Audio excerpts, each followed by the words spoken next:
Welcome to the Mrs. Are Relevant Daily Draft Podcast. Normal Monday early crew with Daniel from Home Squad Sports and Hank. And we're going to be covering the Rutgers Iowa game in a little bit. But before we get going, Daniel, what is the good word for you from college football last weekend? Crazy week. I mean, Kirby got to flex his muscle. He's able to get the Georgia win. Gunnar Stockton moved up my list, I would say, a lot this week. Showed some mobility. Our boy Dalton, who'll be on the 9 o'clock episode, he was in Baton Rouge in Death Valley for his Florida Gators. He got to witness that loss. But it was a crazy week, man. I think we've seen a lot of powerhouses show, who they are. And it was the first time I've ever caught myself rooting for Tennessee in a long time, maybe first time ever. But it was a great week, man. No complaints. And Hank, how about you? What sticks out to you from last week? In the nice mind of trying to waste some time here before we get to the very limited player list, I'll go through a few games. Colorado does not look great. They have a QB problem. Out of Ryan Staub, I think his name is. He's just not the answer. They should be playing Julian Lewis or Caden Salter. Kansas State continues to look pretty bad. Dante Moore could be QB1 in this draft if things keep looking at how this QB class is going to turn out. It doesn't look good at all. Of course, DJ Lagway had a rough time in Baton Rouge in Death Valley. 5 interceptions, was not great, made some bad reads. Carson Beck continues to look really good. Miami beat South Florida, who a lot of people maybe thought could upset them. I don't know. That was kind of taking it too far for me. The Arch Manning struggles continue. The Texas A&M Notre Dame game was insane. What a game. What's his name? Craver. I forgot his first name, but he's going crazy over there. Lenoris Sellers got hurt. Georgia Tech upset Clemson. There was a lot of good stuff that happened this weekend. Ole Miss, Arkansas was a good game. Trinidad Chambliss went crazy for Ole Miss. He's a dog. Alabama looks back. There's a lot of stuff to take away from this week of college football. And I think there's a lot to look forward to for fans. But I'm looking forward to this weekend when Washington takes on Washington State in the world-renowned Apple Cup. And hopefully we win by 60. So I will second. I thought it was a really good week of college football. I had a chance to watch the second half of Clemson, Georgia Tech. Mm-hmm. I was watching a different game. And then I switched at halftime. I'm already forgetting which game. You're probably watching the Oregon game. Yes. Thank you. And that was a blowout, switched at halftime. Definitely Haynes King. It's a game. He's a gamer. He may not have an NFL pedigree, but wow, like he's just a fun college quarterback to watch. Yeah. I'm always curious, right? Because, the press in the media, and I guess we have to lump ourselves into that, we could be down on Klubnik or down on Nussmeier. But from a scouting standpoint, they're not going to overreact to a game, right? They're going to look at a season in totality. Yeah. So, right, any of the, like a Nussmeier or a Klubnik could turn their season around.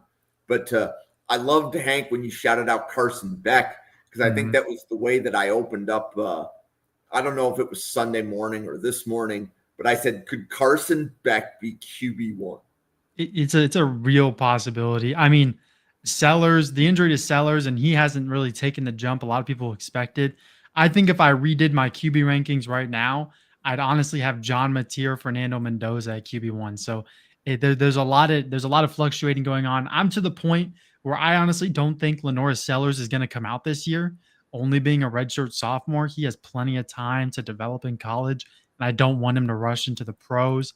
And I think, talking about Klubnik and his development and how NFL teams will view him, it's turning into a problem with him just because it has been 3 games now where it's been a slow start. He hasn't looked as good as advertised. We thought this was going to be a Heisman candidate. Clemson was going to be a national title winning team, but he just hasn't looked up to standard. So I think that there's a lot of warning signs around Klubnik right now, but I think especially NFL teams aren't going to be too worried yet. But if this keeps up through like week 7, week 8, this is going to turn into a real problem for Cade Klubnik. Agreed. Yeah, and from a quarterback standpoint, I think the Bayron Morton, the the Sawyer Robertson, the Carson Beck. We just have to make sure I think the way I look at it is everybody should be covered equally. Yeah. This channel, when we created it, I said, I don't want to be the podcast that talks about the guys at the top. We have to talk about everyone. Mm-hmm. Right? Because I think this quarterback class specifically, that's a really good thing that we're doing that, right? Because we covered like 30 quarterbacks over the summer. And I'm feeling much more prepared, let's say, as we get into the second half of the season, that we've already covered Morton. We've already covered Robertson. Mm-hmm. We've already covered Beck, and we've covered each of them at least twice already. Yeah. I mean, it's getting to the point where just looking at some of the top guys, like Sellers could go back to school. Aiden Childs is another guy who's looked good so far. He's probably going to go back to school. Sam Levitt's probably going to go back to school. Nico Iamaleava has not looked good at UCLA. He's probably going to transfer out of there. He could honestly replace Haynes King at Georgia Tech. That seems like a pretty good fit for, his style of play. But I mean, it's getting to the point where John Mateer, Fernando Mendoza, Dante Moore, Carson Beck are legitimately sneaking into the first round. And if you told me and then in summer scouting that I'm going to consider Dante Moore and Carson Beck in the top 4 of QBs for the cycle, I wouldn't have believed you. So, I mean, it's crazy how quickly things can change just because players don't play up to the standard that we believe in. Like Drew Aller, there hadn't taken a step. So there's a lot of names, and even next year, the QB class could still be raw. I mean, Lagway hasn't looked great. Manning hasn't looked great. So really, are you looking at 2028 now for Jaron Kiawe, Sagapula, whatever his name is, are you looking that far ahead? Marcel Reed, that's where I'm really curious about Marcel Reed at this point. And the completion percentage is worrying. But as a project right now, from what we've seen from Sellers, I'm like, Sellers needs to hit the transfer portal. I think Beamer's not helping him with play calling. His offensive line's not keeping him upright. And then he's got his own traits and habits he has to fix on top of that. So, yeah, this quarterback is tricky. Yeah. Sorry. So, no, Daniel, you just hit on something. Sellers transferring. Yeah. That thought occurred to me as soon as I heard that he got hurt. I said it in our first quarterback podcast. I was going to get the clip. I'm like, it's not that serious, but yeah, I think he should hit the portal, man. The offensive line, they took some gambles. I think they got a WKU transfer up front. And Beamer is not helping him out with play calling. But here we are. Here's Comp King. What's he saying? He's just congratulating himself. We have to he's hyping himself because he was never high on Klubnik to begin with. He's the reason I took a kind of a deeper dive on Childs, I will say, because I was like, okay, I'm going to clump him together with Marcel Reed kind of, but I do think they have their differences, and I do like Aiden Childs. He's grown on me a lot, and as well as Hollywood Smothers. So he's another guy that's just. I will say this: when it comes to Childs, at this point, if he continues to play the way that he is, he won't have a reason to go back to school because he could be a top 3 QB taken. That's going to be a discussion with a lot of these redshirt sophomores. Yep. Is that at this point, they could fly up the boards. They have a good year. I don't think Levitt's going to do that at this point, but a guy like Childs probably has the best shot. And I mean, if Arch Manning figures it out, which I don't, I think Arch Manning is still a great prospect. And I think he's still going to be fine next year, but I think there is a shoulder injury. And I think that there is I think there's still mechanical problems that he needs to figure out. But I do think that as long as you just give him time and you're patient with him, he's going to be fine, And even going back to the quarterback prospect, where's a guy like Bo Prabula, at this point? He's balling out in Missouri. I haven't dived into his tape yet, but I mean, the numbers are legit. And, playing at Penn State, he was never going to be able to put up numbers like this. The Missouri offense is kind of iffy, a lot of screens and then a random shot downfield. But I mean, guys like that are going to start sneaking into these conversations about, not top QB taken. It's definitely not going to be Bo Prabula, but round 3, round 4, guys that could maybe do something one day. This class seems like it can be completely flipped on its head in about 4 months. True. And one thing I'd like to communicate to anybody listening, summer scouting is about player identification. To me, that's 90% of it is player identification. And what I mean by that is, like, if you talk to Anthony Russo, he will openly admit that Travis Hunter was about the 55th player on his board coming out of summer scouting last year. And by the time the draft hit, he was the top player on Anthony's board. Mm-hmm. Right? So to the point that you just made, Hank, things are turning upside down. That's okay. Yeah. Right? I don't know that I've heard too many new names like in the Draft Professor group chat, or as we're talking about different teams on the podcast. I don't think the names are new. I just think we're saying, ooh, this player has improved. He's better than I thought I was. Or this player is not having a good year. I'm going to knock him down a tier. Mm-hmm. I mean, the two easiest examples from last year are like Cam Ward, who probably during summer scouting for a lot of people, not everyone, I'm sure, was not QB1, was not this number one overall pick guy coming from Washington State. And now all of a sudden he's going number one in the draft. Another guy is Abdul Carter. It was his first year really as an edge, and he was dominant, like different level of dominance. So the boards are always changing, and that's what makes summer scouting so fun, because you get to see, what you missed, or like if a guy just gets better, it's fun to see. It's fun to see guys progress and get better for the game. Is there a team that is playing better than either of you expected? Man. Like, I think for me, it's Miami. Yeah. I don't know that I expected Miami to look as, I don't know if dominant is the right word, but Miami is stronger than I think I heard anybody, especially within the Draft Professor community, stating. But Daniel, how about you? Is there a team that you think is overachieving according to where you thought they would be? Well, I do like the Miami take. They just have lacked with consistency with crystal ball, a lot of plays breaking down, a lot of backyard ball with Cam Ward. You can do that with a guy like Cam Ward, but I think that was the best thing for crystal ball, getting the kind of more of a system guy, steady Eddie guy, kind of, if you want to look like a Joe Flacco guy. I mean, a guy that they know what they're going to get with Carson Beck. Florida State, yes, is my I able to piggyback Bill Sparks. They have just been nothing to talk about for I think college football is good for a few teams when they're good, and Florida State's one of them. When they're consistent, it's just better. I'm not a Florida State guy by any means, but I was not expecting Castellanos to come over. I mean, I know he got benched by Bill O'Brien last year at Boston College, so people had their questions. I did too, but I would say Florida State, but most of them, man, I just thought they would be a lot better. I think Ohio State is still solid, but they did struggle at times this week, and Kansas State's a dumpster fire looking like, unfortunately. Yeah. And I think, Baylor's a little bit better than I thought. Sawyer Robertson is the quarterback that surprised me the most so far, by far. But, I think I'm more disappointed with a few teams, but I'm not. I just think it's more of a parody, like everyone's saying, and I like that. So, Hank, how about you? What team has overachieved based upon your expectations?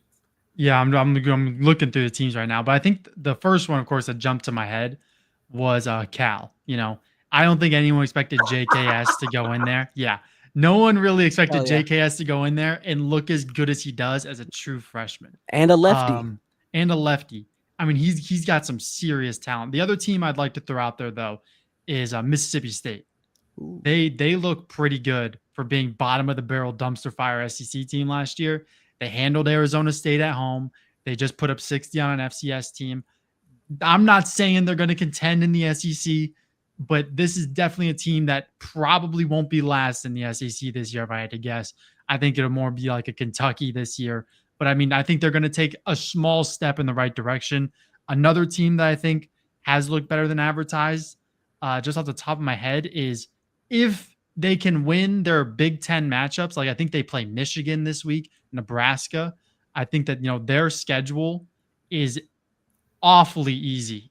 Like for a Big Ten school, they have a great schedule. They're probably the biggest sleeper to win the Big Ten if they can get through Michigan. I think they play Indiana or Penn State.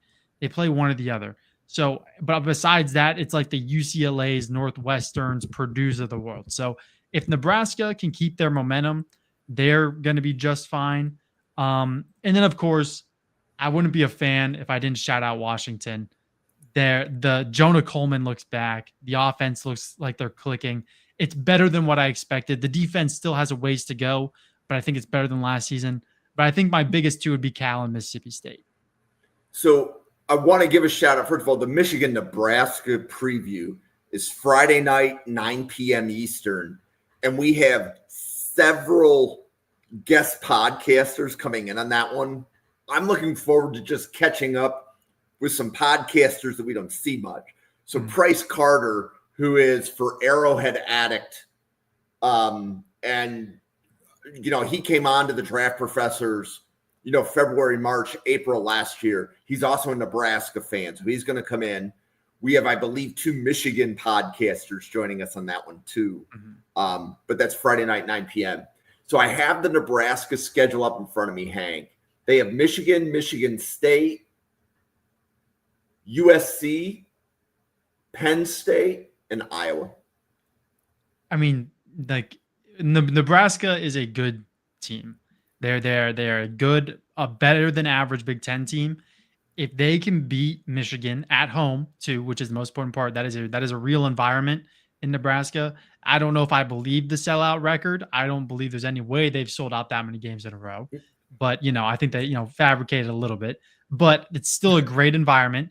Raiola is a good quarterback right now. He hasn't taken that step to being a legit guy for next year yet, but I think he will eventually. But this is a good team. They have a nice defense. They have a good running back. Dane Key was a good get in the transfer portal. If they can beat, little trap games, like if they can get through the Iowa defense, and if they can win a shootout against a guy like, Michigan State and Aiden Childs, this is a legit team that could be a top 3 team in the Big Ten just because their schedule is so easy. Now, I don't think they're good enough to beat Penn State, but it's all going to come down to that their schedule is easier. If they can avoid trap games and upset Michigan, who I don't think should be ranked at all, it just comes down to the fact that the schedule is easy. They could contend in the Big Ten, and they look good as of now. I like that shout out again. And that was also a good filibuster for Iowa-Rutgers. So we're not just covering Rutgers because my mother got her master's from there. Oh, no. So shout out, Mom, if you're listening. Hi. But, when we pick games to preview, we try to make sure that if there's players some people like, that we're going to cover them once. So this is Rutgers, today is your day, because I do not believe we are covering Rutgers again for the remainder of the draft cycle up until we're doing big boards. But Rutgers has a few players that others were talking about. They have wide receiver Ian Strong. They have edge Eric O'Neill. And those are the 2 big ones. And then Brian Maffey shouted out the Rutgers running back that was replacing Kyle Monanganai. And then they're playing Iowa, and then there's a few players on Iowa that different draft professors have shouted out. But Daniel, who is your highest ranked player in Rutgers versus Iowa? Highest rated right now. I do like the running back. I think they kind of have more of a tandem than I think people think later in the year with CJ Campbell and Antoine Raymond. They are pretty solid. I do like their up front with a couple projects. Brian Felter, left guard. I think he's a guy who could sneak in his way in there. Gus Zelinskis, he's a center. He's got some things to clean up, oversets a little bit, but does have a high ceiling if he can clean that up. Those are kind of the offensive linemen that you would look at. DT Sheffield may be able to, I think, get drafted as well, slot receiver for him. I like DT Sheffield the most right now on the team, but I think some of these interior offensive linemen, I think Brian Felter may end up being my favorite on the offensive side. But Eric O'Neill at the defensive end, I have as my highest rated on the defensive end. Bradley Weaver, not totally, don't have a grade on him yet, but I do have him on my list. And then the last one I have is Cam Miller at corner. Okay. And then actually, I'd like to shout out for Cam Miller because I know Bill Sparks, if you were watching, I remembered you and me having a discussion. I think it was yesterday on Cam Miller as I was setting up the cornerback board. Okay, cool. Yeah, I like him. Yeah. So you like Cam Miller? Yeah, I do. I think with we have I seen the draft professor corner list. It's long, it's illustrious. I think Cam Miller will make some cuts, as get that narrowed down.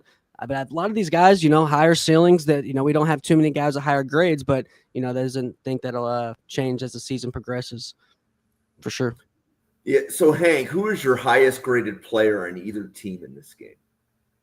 So my highest graded player on either team is comfortably Max Llewellyn. It's Max Llewellyn, and then there's a pretty sizable drop off to either to Cam Miller, but I actually do think it would be Anthon Kaliak-Manis if I got to my deep dive on him. But from like the tape that I saw watching other players, I think he's a genuine like sleeper in this draft. It's all just going to depend on Big Ten play, but I'll touch on Llewellyn here. 41st on my board. So this is a top 50 guy for me. I know, guys like Newt really like him. And 6'5", 260-ish, redshirt senior from Iowa. The first thing that you notice, especially when you watch the Ohio State game, is that spin move. Abuses it, but it works. So it's a great move that he has to go to. I think his anchor is better in the run game than he gets credit for. His motor is great. Good speed, good bend. Mechanics are great in all situations. And I think that he's fine against the run. That was a lot of people's, big thing with Llewellyn was, is this a designated pass rusher or can he defend the run? This is really his first year where he's actually stepped into like a full-time edge role. And I think that he's good enough against the run to be a 3-down guy. And I think that, but of course, his bread and butter is those pass rush downs. I just think that his feet can get too choppy. He can almost get happy feet. And I think that he needs to be able to win on the outside more. A lot of his wins come on insides. Winning on the inside of tackles. He needs to be able to win on the outside more because whenever he tried to just purely bend or work to the outside with maybe a swim move, he was just getting pushed out of the play. So I think that as long as he develops a more well-rounded game, which I think will come with his starting role, I think that Max Llewellyn could easily be a top 60 pick in this draft. Daniel, where are you on Max Llewellyn? I got him around 70s, but he's the only guy I have that is a surefire around top 100 on these teams. I like him a lot. 3.5, or he's got 3 sacks already this year with I think 5.5 last year. So if he can get to the quarterback, I like Hank's point with the tweener there. We don't know what he is or what he's going to be if he's just a pass rusher. I'm not sure. It depends where he goes. I think he's just straight try to be a pass rusher, get to there and be a dog. I like him. I like him a lot. I know you're not a Gennings dunker guy, but those two are my favorite. I do like Logan Jones as well a little bit, but Max Llewellyn, top 100 lock, I would say right now, and I think it's only going to go up. Okay. So you mentioned Daniel Jennings dunker, and I know that you're going to be higher on him than Hank, so feel free to lift him up and then Hank can bring us back. Well, we're going to see a lot of these guys move around at the next level. He's a strong guy. The strength is the thing that's going to stick out, but there's a lot of strong guys coming out. I'm not as high on him as I was coming in. I was in love with him coming in. I think I fell victim to some of the media out there on him, but I think the draft professor set me right, especially Hank. I think he's brought me down to earth a little bit. Honestly, I really do. I was a little bit too higher on him than you watch the tape.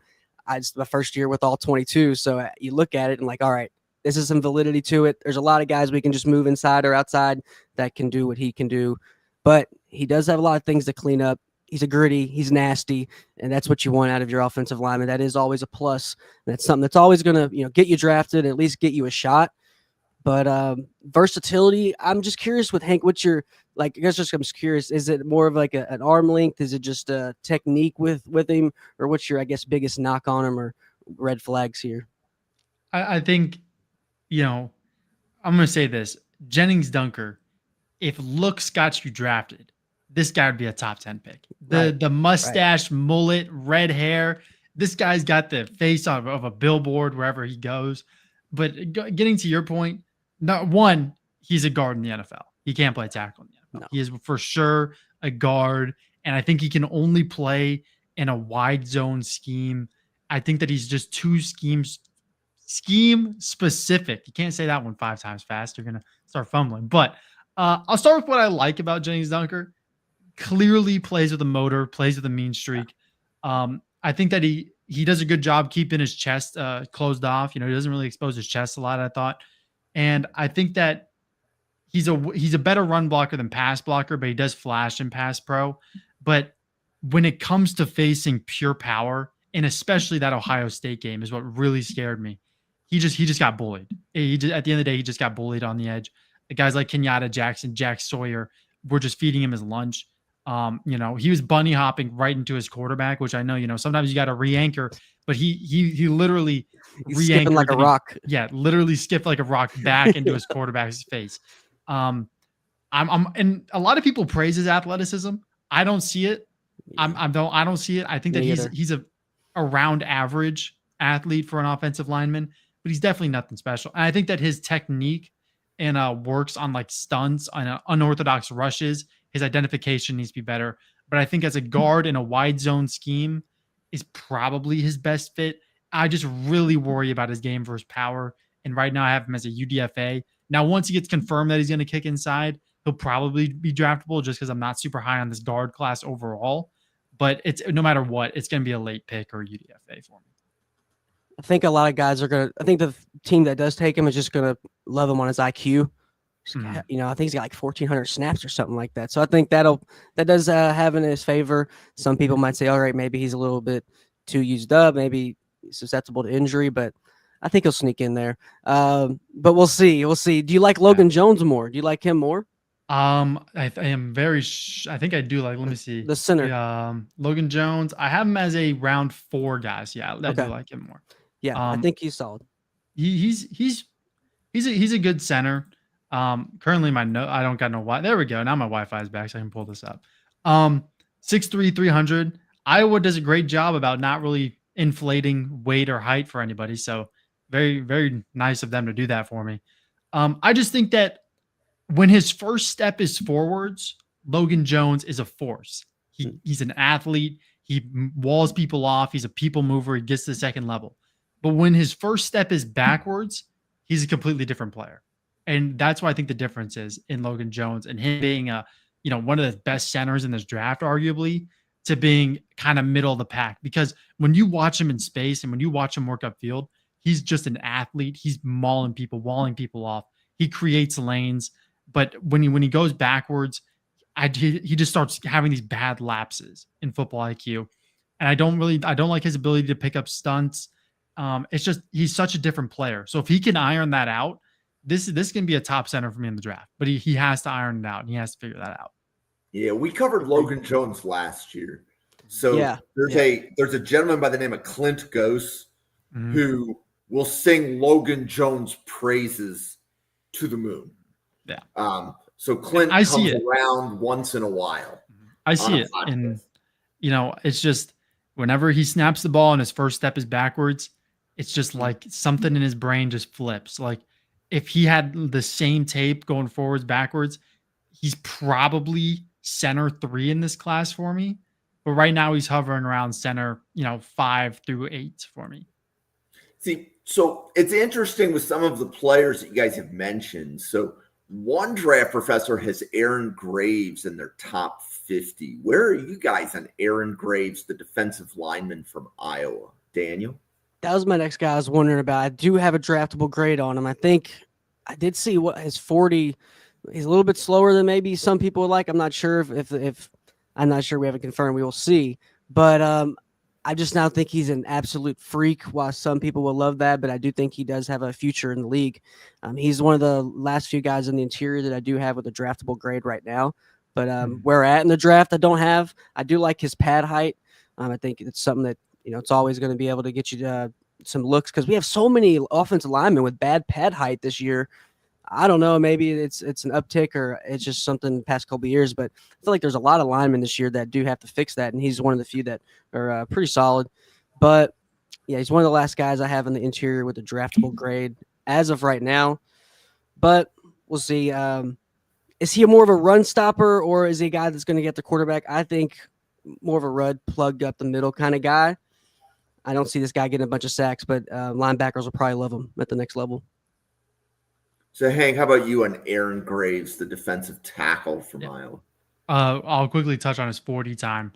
Just based off like tape and like dropping weight to run a 40, he could be mid 4.8s ish. I think, which, for defensive interior, that's a good time. So yeah, I think that's like his ceiling. It would be like if he could hit like 4.86, that's a great time. But I think around low 4.9s is probably where I'd feel comfortable. Aaron Graves is draftable for me. Round 6 grade on him. Just again, this is another guy versus power. I didn't like what I saw. But of course, 6'5", 295 is a good frame to work with Graves. But I'm worried that if you put on more weight to him, he's going to lose some of that twitchiness, some of that first step. So I don't know if I'm comfortable doing that. He should be more of a 3-tech at the next level. I think that, he flashes a good rip move. Overall, his athleticism is fine. He's more shifty when shedding blocks. He really doesn't use his hands. He kind of just, like he's sizing them up for basketball. He's going left, going right. Now he's off the block. He's using that athleticism to shed blocks. So I'm worried that when a guy latches on, what is he going to do? And I think that his ability to play a lot of snaps, he played 50 against Iowa State. Like that's a legit plus for NFL teams. But again, just the power. I think his leverage isn't great, but at the same time, he is 6'5", but he needs to learn how to play behind it more, especially at his size. And this is a guy who has all the tools, but the traits need to turn into production for me. That this is a guy where you're going to bank on the upside because he does have some upside with his athleticism. But if he can't turn it into a little bit of production, especially versus power, it's just not a guy I'd be comfortable taking really early in the draft. Okay. And then anybody else in this game that is worth mentioning for you, Hank? Yeah, I want to touch on 3 guys, I think, if I can remember correctly. I'll touch on 4, actually. I'll start with Xavier Nwankpa, just because what we saw in 2023 was completely different from 2024, and he looks better this year. Moving back to free safety, playing strong safety last year, he just wasn't at home. And I think that is a red flag for some NFL teams, not being able to be versatile between the two. If a guy goes down, next man up, they trust you to fill in. But I mean, he just looks more improved. I won't give like a full report, but that's what I want to say on Nwankpa. I want to touch on Cam Miller because this was a guy, when I turned on the film, I was shocked with how sticky he looked in coverage. But then the more I watched him, the more the lapses started showing. He gets too grabby when he gets beat, and he gets beat to the inside too easily. But he has the mindset and the tenacity to play in the slot in the NFL. He can fill the run nicely. He's a great tackler. But really, just when he gets beat, it's bad. Like he doesn't just get beat by a little bit. He gets flat-footed. The guys pass him, and he's trying to grab and reach onto something. And I think that, double moves was another problem. So when it gets to the NFL and things get twice as complex, will he be able to hang in man? I have no idea. But a guy that I think is draftable, I think I gave him around 5 grade. I will also quickly touch on Ian Strong, just a prototypical X wide receiver who doesn't really have great athleticism or route running, but he has long strides. He could be a red zone threat in the future. But another guy that, an NFL team's going to like him. He probably won't declare. He's a true junior. Probably doesn't declare because, he's not going to go that high if he went out this year. But the guy that I really want to focus on is Anton Kaliakmanis from Rutgers, the quarterback. I think genuinely, I need to do a deep dive for sure. And he needs to play against Big Ten competition this year because he's only played Ohio, Miami, Ohio, and Norfolk. So he's got to play competition. But he looks really good to start this season. 72 completion percentage is way better than like the 54% he had last year.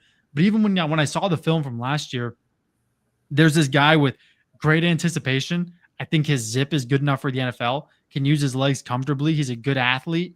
I think that his placement is honestly shockingly good. The Rutgers wide receivers, especially the O-line, doesn't do him a lot of favors. I think the situation isn't great. But this is a guy, especially, we were talking about the struggling quarterback class, and I'll know more once I do my deep dive. He could fly a board because I'm pretty sure he is now either a true senior or a redshirt senior. So he has to come out. And I think that as the year goes on, if he can show out against Big Ten competition this year, it's a guy that I think could fly up some draft boards come draft time. I agree. Yeah, I got him as a red shirt here, senior. Mhm. He's never thrown double-digit picks. Like you said, he's going to skyrocket. People are going to take that all day. They said, all right, I can work with that, especially if you're going to get a guy who, if you got a bridge guy or you're just going to stash him and just have him for depth. This guy's going to, be a reliable arm and a good system guy. He's been growing on me a lot. A lot of these G5 guys and some of these P4 guys we just haven't been talking about are going to really start, making their way up the boards for multitude of reasons, because the top guys weren't as good and because these guys were a lot better than we thought. So he started his career at Minnesota and still, like I said, never threw double-digit picks. So you got to give him credit there, man. I mean, he's airing it out. Rutgers is not, a household name as opposed to just having dogs. Can't say he's surrounded by so much talent to where he's, getting carried. He's not. So it looks like, I think he's definitely going to be in the league. He'll have at least a cup of tea. Because, the completion percentage is the biggest red flag for me. It's at this point in his career has never been above 55%. So, there are some whiffs. I think that his placement it's right there. His accuracy is right there. It's on the bridge of being like at the difference between 55 and 65. Like he is right there to taking the next step and being, this late day 2, early day 3 guy for me. But it's just, can he take it? He's going into his redshirt senior season. We were having this discussion. I forgot about who it was over. It was last week. Who would we have been talking about? I don't even remember. But we were talking about redshirt seniors and how, at this point, we were talking about Taylor Green we were talking about Taylor Green. Yes. And we were just saying he's a redshirt senior now. Realistically, what you have with Taylor Green. Yeah, if he was a freshman, we'd be all over him. Yeah, if Anton Kaliamanis was doing this as a freshman, I'd be pretty hyped up about him, because what I saw, and I got to do my deep dive, but it looks promising. And I think it bothered me because he's right there. Like he's right there for me. And I think that as long as he performs, and if he can get that completion percentage near 60 this year, that's a step in the right direction. Maybe he's just a backup guy in the NFL, but I think he'd be a good backup guy. I don't want to throw a random comp out there, but guys like Josh Dobbs get paid to be backups. These guys that can use their legs, throw, fill in for a few games. Anton Kaliak, man. Yeah, exactly. And, guys like Daniel Jones all of a sudden are, popping off in the NFL. So there's so much going on. But Anton Kaliak-Manis, for me, this is a guy to keep your eye on throughout Big Ten play. Now, if he struggles, then, he struggles. But I do like what he could bring this season and this draft cycle. So the comp on 24/7, so I've looked up Anton Kaliak-Manis, quarterback from Rutgers. Their comp on 24/7 was Kellen Mond. Yeah. I think they're pretty much going off that, just off maybe completion. I'm not sure. I don't know. But, you see a guy with a low completion percentage and the ability to run, you're just like, yeah, whatever. Yep. Yeah. And they have him at 6'3", 213. Is that what you guys have him at? Yeah, about 6'3", 210-ish. So, good size. Yep. So, yeah. I love the that's why we do these, right? The reason, again, I would say this is exhibit A as to why we cover Rutgers ones. Because we found a player that we probably wouldn't have found if we didn't cover the team and 2 draft professors do a deep dive. Yeah. Right? So, I have not seen this player mentioned. I have not seen. He has a great name. And his brother's on the team. Kaliak-Manis mentioned in the draft professor chat at all. His brother's name is Dino. So, these are like. Is he a quarterback? What is he might be. Shout out to the Mendoza brothers. You see, they were the first 2 brothers ever to throw a touchdown in a pass or in a game. He's a wide receiver. Crazy. I'm pretty sure he caught a pass from. Did he catch a pass from his brother this past weekend? Yeah, he caught a pass from his brother, I think, this past weekend. But he's also, I want to say, are they twins? I want to say they might be twins. There's so many brothers that transferred to different schools together this year. And West Virginia's got a pair of brothers. Bunch of them. Just when I was looking through the list for our conference previews, but I wish a guy like he's a sophomore right now, but KJ Duff is a guy I just want to. I think he's gonna have a big game this week. Wide receiver for Rutgers. It's just a sophomore, but yeah, I think he's gonna have a big game and he'll match up well. So Cam Miller as a guy I have, and is there anyone else you have, Hank, on Rutgers at all right now or is anyone that you think could possibly play in their way to a draftable grade? I will look at the list that I sent of like maybes, but guys that I'd need to do more work on. Kwabena Asamoah, guard for Rutgers, another one of these more project guys, but could. Gus Zielinskis, you brought him up, project. DT Sheffield, slot guy. Those guys, they could find a home in the right scheme. For sure. Both their linebackers, Daryl Jabomi, whatever you say his name, and Moses Walker, maybe NFL guys, maybe not. I think Jabomi is definitely the better guy for me. They're both redshirt juniors, I think, right? So they'll probably stay in college because it's not like they're fighting for top NFL spots. Nah. Jet Elad is a guy who I thought would be kind of fun this year as like a late day threes during like early summer scouting. He has like struggled, hasn't even been like the right word. He's really struggled to start this year, but he has time to turn it around. Yeah, safety. And then two defensive backs, Jacoby Henderson and Bo Masco, are like, two corners that I'd keep an eye on for maybe cracking an NFL roster at some point. But, with Rutgers, it just comes down to like, you're not looking at these top 100, top 150 guys. It's really what can you find later in the draft from a small Power 4 school that's going to, get you some value on special teams, get you some value in the locker room, maybe breaks out eventually. But, NFL teams, I think, will like a few of these guys. Well, and a couple things I'd like to point out, too, specifically about the safety and the linebacker positions, right? So among the things that I do, right, I'm trying to figure out, okay, what players do we cover for scouting reports? So averages.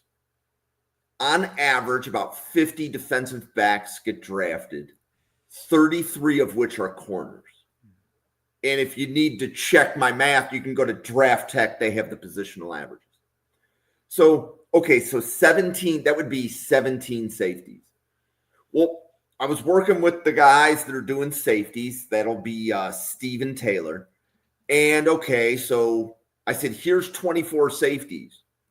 And I looked at some of the names that got left off the list, and like Xavier Nwankpa, who is for Iowa, he was like on the fringe of, is he one of the top 24 or not? Right? And we could cover 32 safeties to try to find the 17 that get drafted. But my point being is that that's really competitive. Like, it's easy to figure out the Caleb Downs at the top of the class. That's the easy part. Mm-hmm. But then trying to decipher as you're moving down the board how competitive it is for some of these guys at, let's say, non-premium positions, because the same problem exists at linebacker. So on average, about 25 linebackers get drafted. Okay, the first 16 linebackers were easy. Right when Anthony and I were going through the list and we were sending it to Sam Teets and sending it to James Foster, there wasn't any disagreement until we got to the last 8. So to your point about like the Rutgers linebackers, that's how competitive it is that you're really fighting for those last 8 spots. Mm-hmm. The top 16 were pretty much well known coming in through summer scouting, and very little is disappointing. Like Harold Perkins feels like he's having a good year. So whatever that fall was, it's only going to fall so far, right? Mm-hmm. So it's, I think at the back of day 3, for some of these like linebacker and safety non-premium positions, it's really competitive. Yeah. Whereas like with corners, if you're healthy and you have measurements, you're going to be looked at favorably because a lot of the top guys do have some injury questions and things of that nature. So, yeah, I also think it comes down to, and at the end of the day, the difference between a guy who's taken round 6 in a priority UDFA for most NFL teams is not going to be that big of a gap. Like their boards are designed, team fit. A guy like Dylan Gabriel goes round, 3 last year because he's a good locker room guy. Like they're going to value different guys differently. Like you could be picked round 5 because they think you're going to be a great leader on their team for 10 years. And then you could be signed as a PFA because they think you're one of like the top 150 players in this class that not a lot of people are going to see. So value wise, no matter if you're a PFA, the regular UDFA round 6 draft pick, the margin there isn't that wide. It's more just who do we want to waste, not waste, but spend a draft pick on towards the end of the draft. We're not talking about round 1 guys here. These guys are going to make an impact in the locker room. They're going to make an impact with their teammates as leaders, with who's the most coachable. It's all going to come down to that. So when you start getting to late day 3 PFA, UDFA guys. Yep.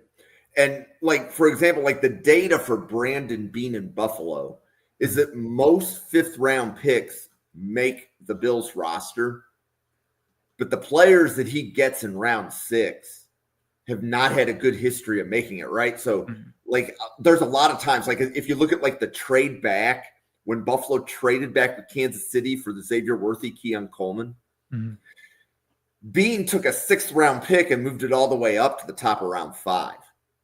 So he basically moved up a pick 64 picks when he traded back. And there was a couple of other, he also was able to take a 4th round pick and move it up into round 3.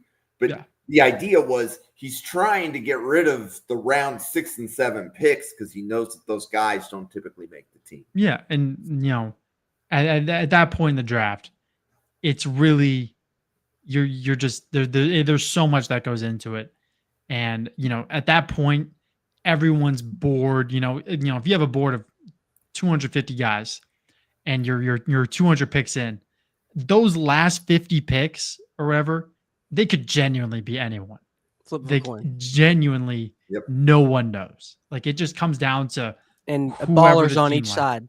And exactly. No matter who you flip, still ballers. And that's why it so surprises me why some of these the UFL is not successful. There's so many guys that aren't in the league that are you only get 53. That's just absurd, going from the 85 or what used to be 109 or whatever to all the way to 53. And I'm there's so many good players just not on rosters, just not enough spots to go around. And that's the harsh reality of it. It just blows my mind. And it's crazy. It kind of feels like the guys who are fringe NFL players, fringe, in the draft, they're in their mind, they're good enough for the NFL. So why would they go to the UFL? They're just going to train and work hard. But if a guy let's say Riley Leonard or, Will Howard said, you know what, I'm going to go to the UFL and I'm going to go ball out there for 2 seasons. Who was the Buffalo Bills quarterback that did that? AJ McCarron. Yep. No, other guy. Oh, okay.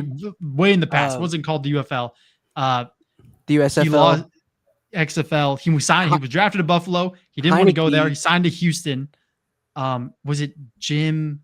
It was Jim Kelly. Kelly. Way back in the way. Went to the UFL, bought out, and then signed back with Buffalo and had a fine 10-year career. So that's what I wish these players would do for the UFL. He was a Hall of Famer, but yes. Yeah, exactly. Warren Moon did the same thing, right? Yeah. So I wish these players would see the UFL more as a temporary solution to their future NFL dreams, because there's valuable coaching, there's valuable stuff in there.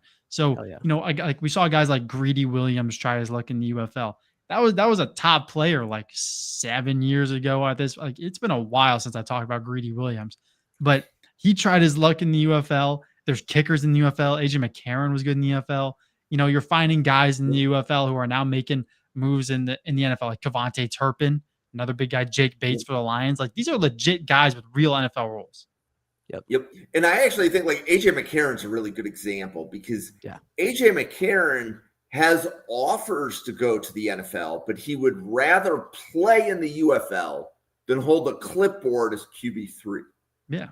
Right. So he'll openly say that was the decision that he made. Mm-hmm. Right. Whereas, and I don't know, I'm trying to think of Shane Buechele. No, is he Buffalo's QB3? I think Shane Buechele is Buffalo's QB3. He's on the practice squad, but he bounces around from practice squad to practice squad. And that's if you're on an NFL practice squad, you make $5,000 a week. So you're making $85,000. That's pretty good. Yeah. So, and you're wow, that's pretty good. And I'm thinking, wow, that's not very much money. I mean, you Yeah. have 5,000 a week, 53 weeks in a year. You're The touching. shield, man. People No, just but you only get a game check. Wait, Hank, so so it's only 17 weeks. what? a year. You only get Hopefully. $85,000 for being on an NFL. And that's if you Yeah. make it through the whole thing. I mean, you might be on the practice squad week 8. You might be right. You're off. You're back on it week 10. I mean, it's just crazy. And you have to crazy at the maintain wheel. 2 houses. Yeah, it's insane. Right. So, like, I stayed in an Airbnb in Buffalo one time, and the owner was mentioning to me that 4 Bills players rented that house during the season. But, like, one of the players was Bobby Hart. So Bobby Hart started on Buffalo's practice squad. He went to, like, the Tennessee active roster. Then he went to the Cincinnati practice squad. Then he was back to the Buffalo practice squad. So, like, that's a heck of a busy life. life. Yeah. That's a heck of a life for 17 weeks. But I'm wow, sure they love it. That was a pretty good tangent.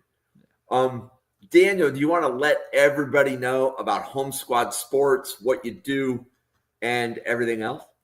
Yeah, I'm 1/3 of Home Squad Sports here, co-host with my man Dalton. You'll see here at 9 p.m. We cover college football on a week-to-week basis, do a top 6 every week, and we do a lot with high school recruiting as well. Get a lot of looks to guys. Want to give a shout out to our offensive lineman Jackson Roper. Just got offered by Ohio State last week, and then Michigan offered 2 days later. So it's been seeing some of these guys in the rat race of recruiting, just kind of help them and get their name out there. But recruiting and pretty much college football. We will be at Miami of Ohio this week for the UNLV game covering it. So that's pretty much what we do. And you can catch us on Mondays at 12 p.m. and then Wednesdays at 8 p.m. Hank. Yeah, just Hank Knows Ball, Twitter, Substack. Ask me any question. We can always talk about anything. So, it is just don't be shy, don't be a stranger. I'm not that scary. Well, welcome to Draft Professor, everybody. We're here every day at 7 p.m. and 9 p.m. Eastern, and we're covering the players in the 2026 NFL Draft. And some of the players we're covering are even going to be in a future draft. We have 94 people at Draft Professor, 24 of which podcast once a week. So we can't do this without Daniel and Hank doing their 1/7, showing up for their 1 podcast a week. And when 24 people do that, it's pretty powerful stuff. So give Daniel and Hank a follow, please, and thank you. We cannot create this content without them. What we're doing right now is we're doing game previews, and we're covering the draft-eligible players in the game. So later on tonight, Arizona State, Baylor. Tomorrow, Syracuse, Clemson, Michigan State, USC. Wednesday, Indiana, Illinois, followed by Auburn, Oklahoma. Thursday, TCU, SMU, followed by Utah, Texas Tech. Big day on Friday.